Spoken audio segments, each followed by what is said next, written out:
Pradeep सारगावकर, MD gynaec, Swami Vivekananda medical mission में 1999 से कार्यरत हूँ। एज ए गायनिकोलॉजिस्ट मैं यहाँ काम करती हूँ, स्त्री रोग तज्ञ करते हैं। इस पीरियड में हमारे अनुभव काल में यह ध्यान में आया था कि जब भी पेशेंट डिलीवरी के लिए हमारे यहाँ पास आती है तब वो काफ़ी डरी हुई रहती है। उस वक्त उसको मॉरल सपोर्ट और काफ़ी सौहार्दपूर्ण वातावरण की ज़रूरत होती है। इसके बावजूद उसका यह साथ देने के लिए लेबर रूम में साथ में उसके कोई नहीं रहता है। इसका मतलब यह है कि अकेले ही उसको इस भावना को और इस डर की भावना को ओवरकम करना पड़ता है। इसी कारण हम लोगों ने इस पर जब विचार विमर्श किया तब हमारे ध्यान में आया कि पेशेंट की यह तैयारी, उसके पूरे प्रसव काल की तैयारी, यह उसकी पूरी गर्भावस्था में होना चाहिए। साथ में हम ये जानते हैं कि 21 जून यह अंतर्राष्ट्रीय योग दिवस करके माना जाता है।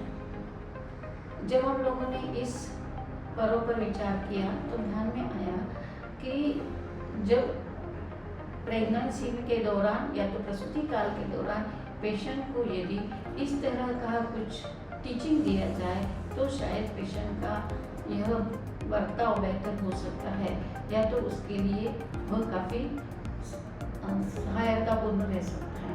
इसीलिए मातृत्व योग की यह योजना हम लोगों ने की और 28 जनवरी 2023 इस तारीख से स्वामी विवेकानंद मेडिकल मिशन में मातृत्व योग की शुरुआत हुई। जैसे हम लोगों को हवा, पानी या तो खाना, इन चीज़ों की जरूरत रहती है, वैसे ही अपने शरीर के चलन बदन के लिए और स्वास्थ्य के लिए योगासन की बहुत आवश्यकता रहती है। हम लोग योगासन कर अपना जो स्वास्थ्य है काफ़ी लंबे काल तक ठीक रख सकते हैं। आप लोगों को, सब लोगों को मालूम है कि कोरोना के बाद जो पीरियड था उस वक्त में सभी गर्भवती महिलाओं की जो स्वास्थ्य क्षमता थी वह काफ़ी कम हो गई थी, उनकी प्रतिकारक शक्ति भी काफ़ी कम हो गई थी।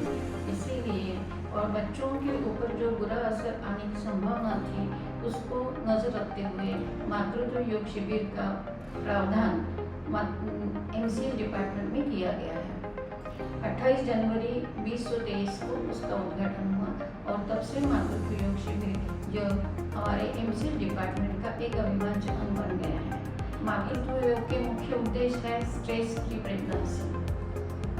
यह देखा गया है कि डिलीवरी के वक्त में काफ़ी कम वजन का बच्चा पैदा होना यह आम सी बात हो गई है। इसके बहुत सारे कारण हैं, लेकिन उसका एक मुख्य कारण है स्ट्रेसफुल प्रेगनेंसी। दूसरा, पेशेंट अपनी तरफ ध्यान नहीं दे सकती है।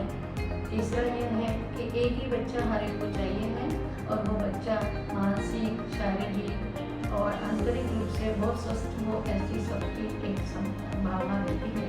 जिसके लिए जो हम लोगों ने करना चाहिए, सपोर्ट बच्चे के सपोर्ट के लिए जो करना चाहिए वो करने में अभी सभी लड़कियां सक्षम नहीं है। उनको मातृत्व योग द्वारा सक्षम बनाना यही हमारा एक